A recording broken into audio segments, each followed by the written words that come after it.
Hello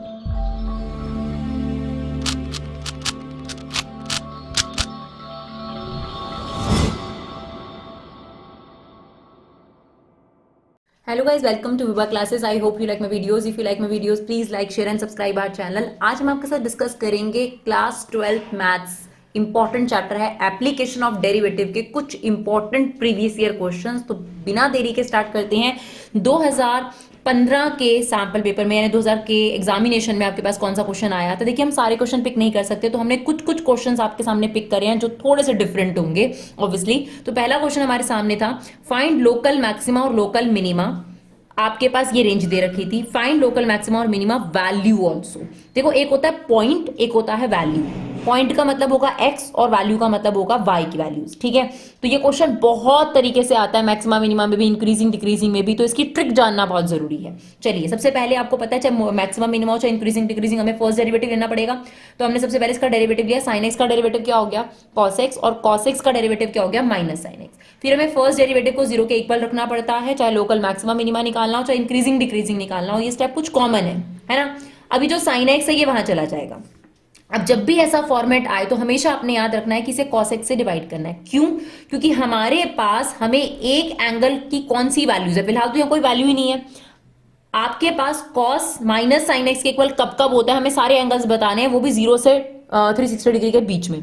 तो यहाँ पर अलग अलग वैल्यू में थोड़ा डिफिकल्ट होता है, तो एक सिंगल वैल्यू बनाते हैं। तो आप कॉट भी बना सकते हो, 10 भी बना सकते हो, बट क्योंकि हमारे पास 10 का फॉर्मूला हमें पता है प्रिंसिपल सॉल्यूशन के बेसिस पर, इसलिए हम इसको 10 ही बनाते हैं। तो बोथ साइड कॉस से डिवाइड करेंगे हम, यहाँ पर हो जाएगा 1 और यहाँ हो जाएगा माइनस 10x। वो जो माइनस है वो हमने यहाँ शिफ्ट कर दिया, तो ये कुछ ऐसे दिखेगा, -1 is equal to 10x, right. अब आपके पास 1 कब होता है 10 में, π/4 पर, है ना। तो हमने इसे लिख दिया π/4 और बाहर माइनस चल रहा है और ये 10x। अब हमने ये पढ़ा हुआ है कि जो 10 माइनस थीटा होता है वो -10 थीटा के इक्वल होता है, यस। तो वही हमने करा, ये हमने इसको अंदर लिख दिया। अब यहां पर एक आइडेंटिटी लग रही है, कौन सी वाली, ध्यान से सुनेंगे आप लोग। If tan theta is equal to tan alpha, यहाँ थीटा वेरिएबल होता है और अल्फा कांस्टेंट होता है, तो ये tan थीटा कभी भी tan अल्फा के इक्वल हो तो theta n pi plus alpha के इक्वल होगा। ये क्यों बताया गया है? क्योंकि आपको एक ही वैल्यू ऐसी पता होगी जहां पर 1 वैल्यू रखता हो, लेकिन हमें वो सारी वैल्यूज बतानी जो 0 से 360 डिग्री के बीच में हो, तब यही वाले फॉर्मूलेज इस्तेमाल होती हैं, राइट।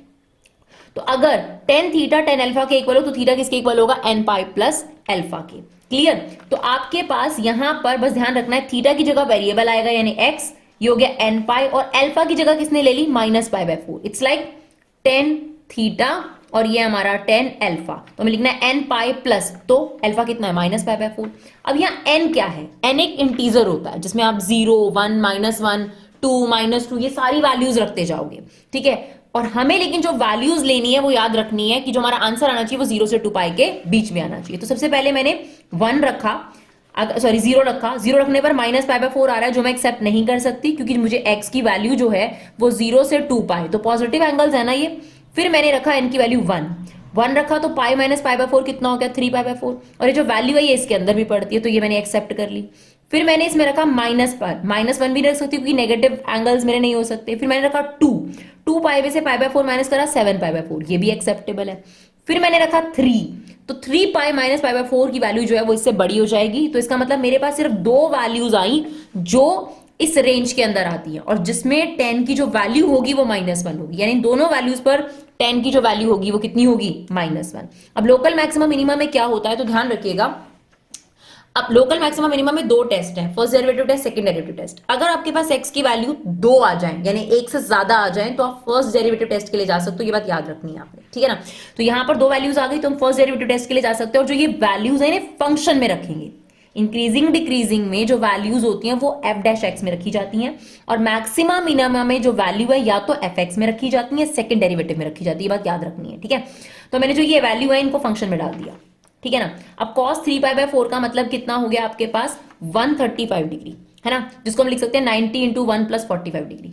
तो 90 × 1 + 45 सेकंड क्वाड्रेंट में चले गए। सेकंड में आपके पास cos क्या हो जाएगा, सॉरी पहले तो साइन देखेंगे, साइन सेम वैल्यू देखेंगे ना, साइन 90 × 1 + 45। साइन सेकंड क्वाड्रेंट में क्या होता है, पॉजिटिव होता है, और यहाँ ऑड है तो क्या हो जाएगा cos π/4। अब मैंने cos का देखा, सेकंड क्वाड्रेंट में कॉस क्या होगा नेगेटिव, और ऑड है तो ये क्या बन जाएगा साइन 45 डिग्री, ठीक है, माइनस माइनस प्लस हो गया, कॉस 45 डिग्री की वैल्यू 1/√2, इसकी वैल्यू भी 1/√2, ये क्या बन गया आपके पास 2/√2।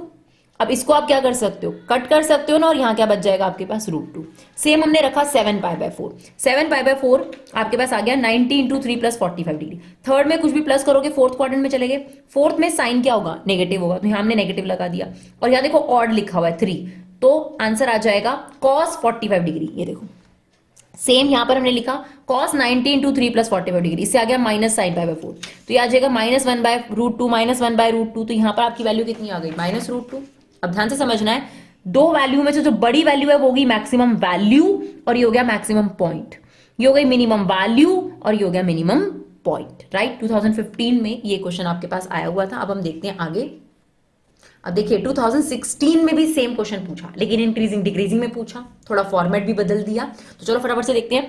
फाइंड द इंटरवल, फंक्शन है ये दे रखा है 0 से पाई के बीच में, इंक्रीजिंग डिक्रीजिंग का इंटरवल निकालने आपको। तो आपने फंक्शन लिया, अब इसका डेरिवेटिव लोगे, तो sin 3x का डेरिवेटिव कितना होगा cos 3x इंटू 3, और cos 3x का डेरिवेटिव क्या होगा माइनस sin 3x इंटू 3, ये आ गया आपके पास। अब हमने f' को 0 के इक्वल रखा, ठीक है, सेम ये चीज वहां चली गई, 3 से 3 कट गया, अब वही है cos 3x और sin 3x, तो मैंने cos 3x से डिवाइड कर दिया, तो ये बनेगा 1 is equal to minus 10x, तो माइनस को हम इधर ले गए।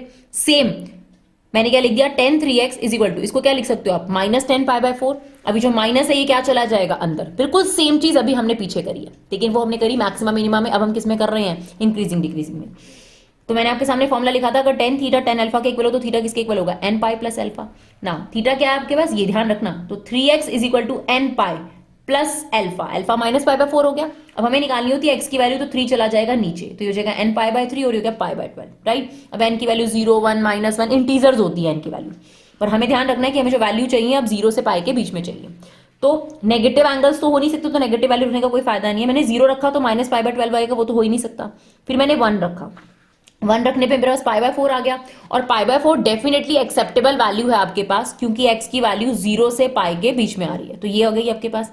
फिर मैंने 2 रखा तो 7π/12 आ गया, जो कि 105 है, वो भी एक्सेप्टेबल है। फिर मैंने 3 रखा तो वो भी एक्सेप्टेबल है। 4 रखने पर रेंज से बाहर आ गई, यानी मेरे पास x की 3 वैल्यूज आ गई। अब इंटरवल्स कैसे बनाती है ध्यान से समझिएगा। इंटरवल बनाने के लिए आपको ऐसे लाइन ड्रॉ करनी पड़ेगी, जिसमें आपको एक्सट्रीम्स पहले से दे रखे थे 0 से पाई, और सबसे छोटी वैल्यू देन उससे बड़ी देन उससे बड़ी, तो हमारा इंटरवल बन गया 0 से π/4, π/4 से 7π/12, 7π/12 से 11π/12, and the last one is this. अब हमें इस इंटरवल पर चेक करना है कि कहां पर ये इंक्रीजिंग है और डिक्रीजिंग है। तो याद रखिएगा मैक्सिमा मिनिमा में जब वैल्यू निकलती है एक्स की, ये स्टेप दोनों में सेम है, चाहे मैक्सिमा मिनिमा हो चाहे इंक्रीजिंग डिक्रीजिंग हो। फर्स्ट डेरिवेटिव लो, उसे 0 के इक्वल रखो, एक्स की वैल्यू निकालो, ये दोनों में सेम है, एज इट इज है। लेकिन जब इंक्रीजिंग डिक्रीजिंग की बारी आती है तो ये वैल्यूज फर्स्ट डेरिवेटिव में रखी जाती है, लेकिन जब मैक्सिमम मिनिमा की बारी आती है या तो आप फंक्शन में रखोगे या सेकंड डेरिवेटिव में रखोगे, ठीक है। ये कंफ्यूजन बहुत बच्चों को होता है। तो देखो अब मैंने यहाँ टेबल बना लिया इंटरवल का, 0 से π/4 ओपन इंटरवल ही बनेगा आपके पास, और रखना किसमें f' में। तो ध्यान से 0 से 45 डिग्री के बीच में क्या पड़ सकता था 30 डिग्री, जिसको हम π/6 कहते हैं। तो यहाँ पर अगर आप रखोगे π/6 तो 3π/6 कितना हो जाएगा π/2, सेम 3π/6 कितना हो जाएगा π/2। cos 90 0 होता है तो ये 0 हो गया, और sin 90 1 होता है, तो आंसर आ गया 3 विच इज पॉजिटिव, है ना। तो इंक्रीजिंग हो गया यहाँ पर, तो आप लिख दोगे फंक्शन इंक्रीजिंग, एक लाइन और बना लोगे।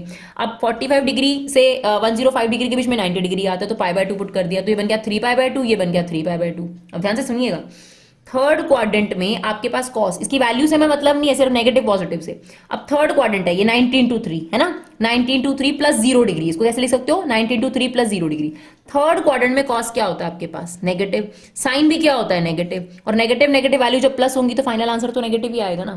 तो हमें इसके आंसर से मतलब नहीं, आप चाहो तो इसकी वैल्यू निकाल लो, इट्स योर विश, बट हमें पता चल गया कि नेगेटिव आ रहा है, ठीक है। फिर आ गए हम इस पर, ये आपके पास 105 से 165 डिग्री।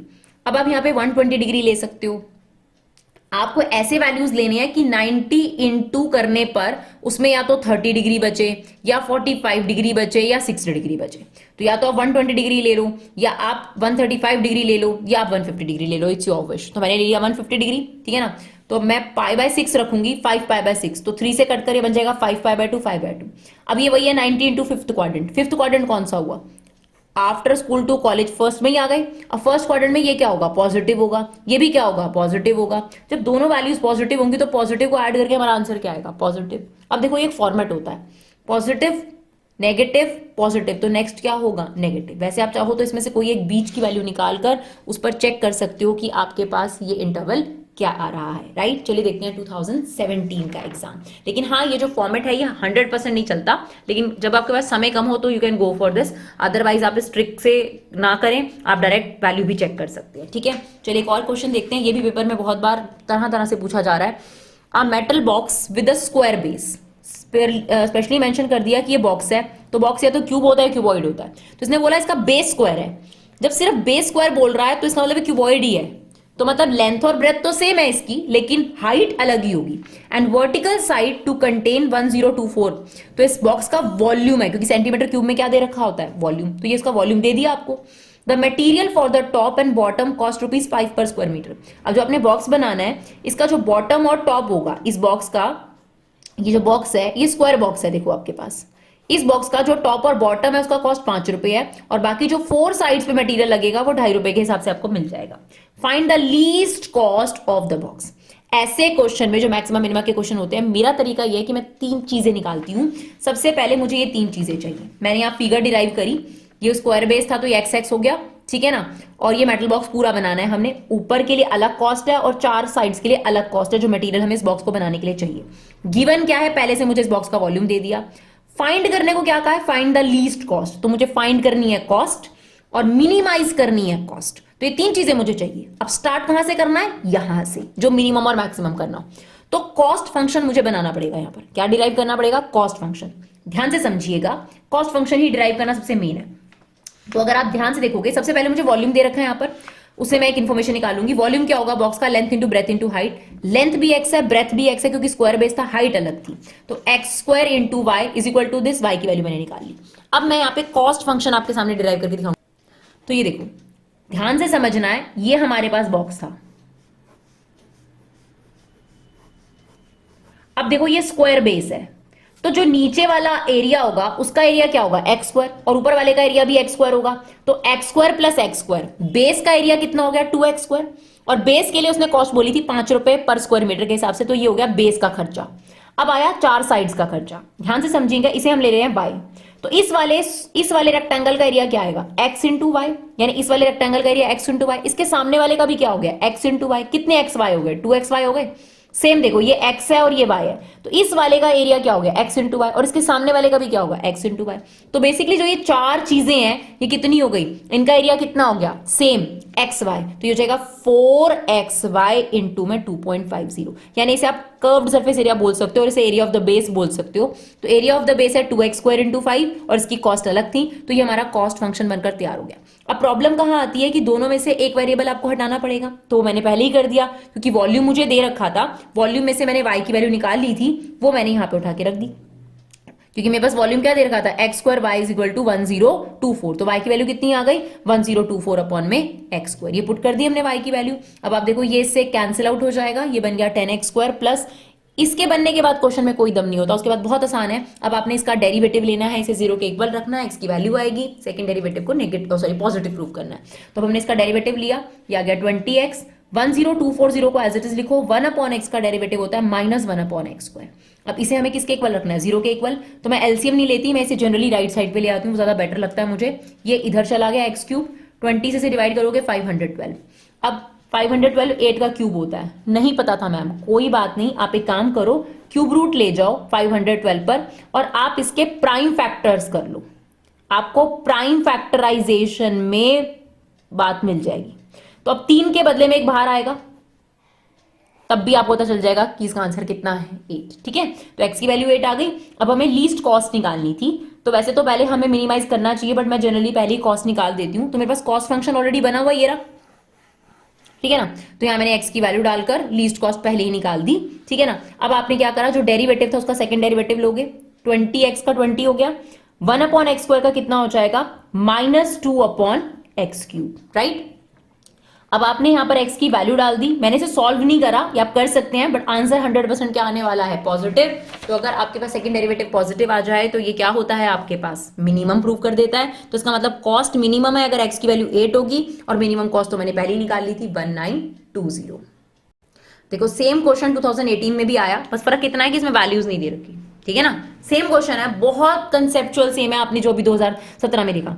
एन ओपन टैंक, बस इस बार ये ऊपर से ओपन है, यानी ऊपर का एरिया नहीं है, ओपन टैंक अंडरलाइन करने वाली बात है, with a square base same and vertical side to be constructed on a metal sheet. अब आपने ये बॉक्स बनाना है, ऊपर से खुला हुआ है, तो 4 साइड्स पे लगेगा और एक बेस पे लगेगा, so as to hold a given quantity of water. Given quantity of water का मतलब है उसने मुझे वॉल्यूम गिवन दे दिया, यानी कांस्टेंट दे दिया, ठीक है, जैसा पिछले क्वेश्चन में था। Show that cost of material will be least, वही सेम कॉस्ट मुझे क्या करनी है, मिनिमाइज। और एक और चीज प्रूव करनी है, when depth of the tank, depth क्या होती है, height, depth of the tank is half of its width, width मतलब होता है आपके पास ब्रेथ, तो मुझे ये प्रूव करना है y is equal to half of x, क्योंकि लेंथ और ब्रेथ तो हमने क्या ली है, सेम ली है, ठीक है। तो मेरे को 3 चीजें चाहिए, तो वॉल्यूम मुझे गिवन है, ठीक है, प्रूव मुझे ये करना और कॉस्ट को क्या करना है, मिनिमाइज, सेम ऑप्शन है मेरे पास। अब मुझे कॉस्ट फंक्शन पहले डिराइव करना पड़ेगा, ध्यान से समझना। पिछले क्वेश्चन में मुझे बेस के लिए और उसके लिए कॉस्ट अलग अलग दे रखी थी, यहां पर मैंने एरिया निकाला टोटल, तो बेस का एरिया क्या हो जाएगा एक्स स्क्वायर, और चारों साइड्स का एरिया क्या था 4xy, 4 साइड्स जो थी, एक रेक्टेंगल का एरिया xy, तो 4 रेक्टेंगल का कितना हो गया 4xy, ये तो मेरा एरिया हो गया। अब इसकी कॉस्ट मैंने खुद एज्यूम कर ली कि 1 मीटर स्क्वायर के m रुपए लगेंगे, तो अगर 1 मीटर स्क्वायर के मेटल शीट के m रुपए लगेंगे तो टोटल कॉस्ट कितनी हो गई, इसको हमने एरिया से क्या कर दिया, मल्टीप्लाई, सिंपल। अब फिर से एक प्रॉब्लम है कि मुझे x और y में से एक एलिमिनेट करना है, तो उसने मुझे वॉल्यूम दिया था तो मैंने उसे k ले लिया। नाउ इसका वॉल्यूम भी क्या होगा, x इंटू वाई, यानी x square y is equal to k, y की वैल्यू आ गई k अपॉन एक्स स्क्वायर।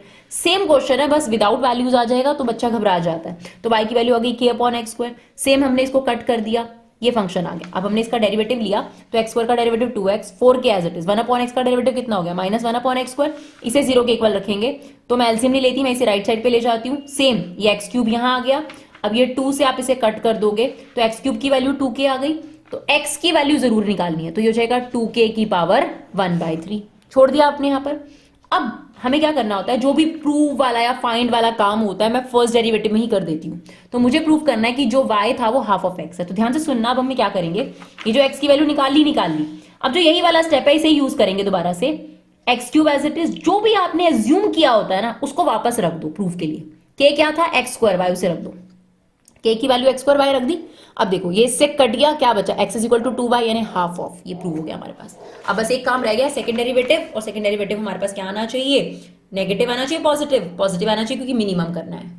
कि देखिए अब हमने सेकंड डेरिवेटिव लिया हुआ था, उसका सेकंड डेरिवेटिव लिया, 2x का हो जाएगा 2, 4k था माइनस में, माइनस 1 अपॉन एक्स स्क्वायर का डेरिवेटिव कितना हो जाएगा, माइनस 2 अपॉन एक्स क्यूब। देखो 1 अपॉन एक्स स्क्वायर का डेरिवेटिव कितना हो जाता है, माइनस 2 अपॉन एक्स क्यूब, तो ये प्लस 8k अपॉन दिस हो गया, एक्स क्यूब की वैल्यू डायरेक्ट डाल दो 2k, तो ये k से k कट गया, ये आ गया आपके पास 4, ये आ गया 6m, सॉरी ये कितना आ गया आपके पास 6m, यानी पॉजिटिव आ गया। तो अगर सेकंड डेरिवेटिव पॉजिटिव आ गया तो आपकी कॉस्ट क्या हो गई, मिनिमाइज हो गई, राइट। और जो हमें प्रूव करना था वो पहले प्रूव कर चुके हैं। चलिए अब नेक्स्ट क्वेश्चन देखते हैं, ये भी रिपीट हुआ है, ये पहले भी किसी एग्जाम में था और फिर दोबारा आया है, 2019 में फिर से आया, ये शायद 2017 में भी था ये। Show that altitude of right circular cone of maximum volume, देखो कोन का वॉल्यूम आपने मैक्सिमम करना, ये बात याद रखनी है। Altitude of right circular cone, ये इधर जाके मिलेगा तुम्हें, is 4/3, that can be inscribed in a sphere of radius r, यानी जो कोन है ये स्फीयर के अंदर बना हुआ है, तो कुछ ऐसी फिगर बनेगी आपके पास, ये आपके पास स्फीयर है और कोन इसके अंदर बना हुआ है।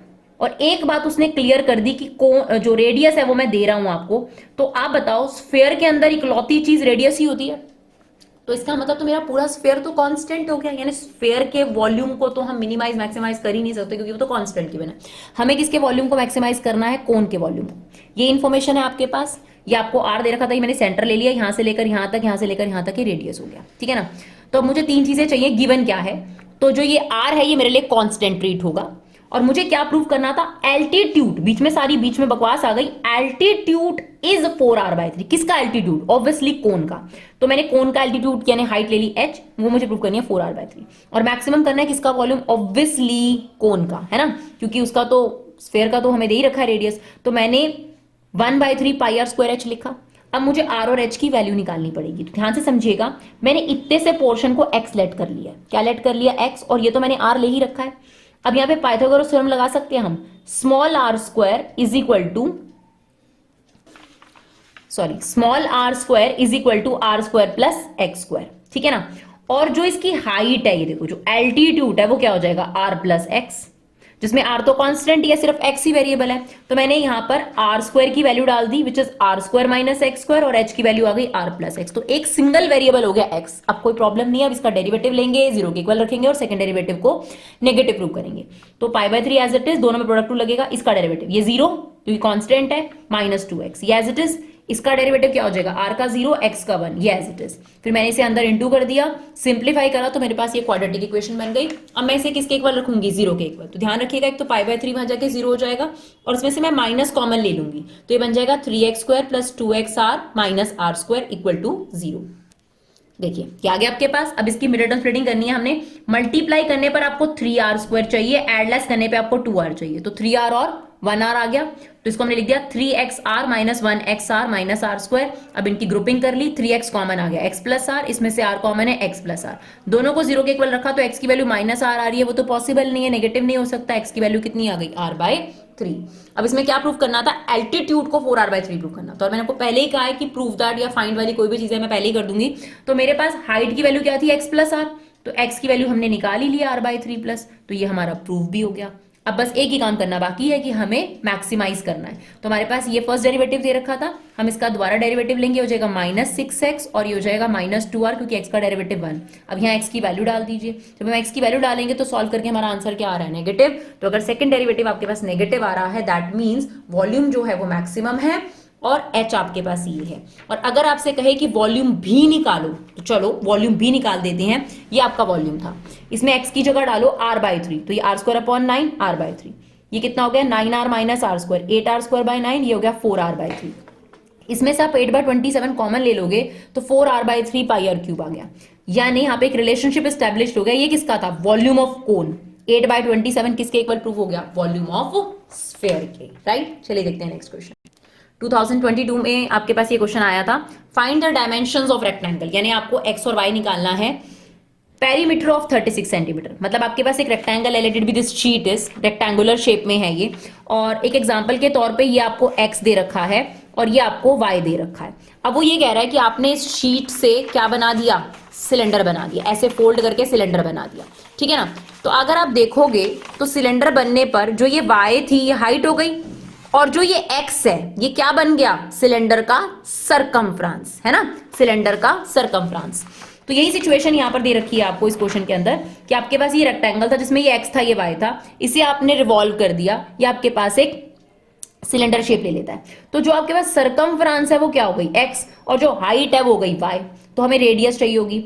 अब क्या कहता है, find the dimensions of rectangle, जिसका पेरीमीटर ये है तो ये गिवन हो गया, which will sweep out a volume as large as possible, यानी आपको वॉल्यूम को मैक्सिमम प्रूव करना है। When revolved around one of its side, also find the maximum volume। तो मुझे 3 चीज चाहिए, गिवन जिसमें पेरीमीटर दे दिया, वॉल्यूम मुझे निकालना है, और मैक्सिमम भी क्या करना है, वॉल्यूम। किसका वॉल्यूम हो सकता है, इसी का, इसका वॉल्यूम थोड़ा ना हो सकता है ना। तो सिलेंडर का वॉल्यूम मैक्सिमम करना है, तो सिलेंडर का वॉल्यूम क्या होगा, πr²h। अब ध्यान से सुनिएगा, h क्या है आपके पास, y हो गया, h तो आपको y मिल गया। अच्छा अभी क्या चीज दी थी आपको, पेरीमीटर दिया था, इसको ले लो पहले। तो रेक्टेंगल का पेरीमीटर दिया था, तो रेक्टेंगल का पेरीमीटर क्या होता है, twice of length plus breadth is equal to 36। ये 2 वहां चला गया, x प्लस y की वैल्यू 18 हो गई। अब मेरी बात ध्यान से सुनना, जो x था वो क्या बन चुका था, इसका सरकमफ्रेंस, यानी 2πr is equal to x। तो r की वैल्यू कितनी आ गई, x अपॉन 2π, ठीक है। तो अब हमारे पास सारी वैल्यूज हो जाएंगी। देखो r की जगह तो हम ये रख देंगे x अपॉन 2π, और h क्या है हमारे पास, y की वैल्यू हम यहां से निकाल लेंगे, राइट।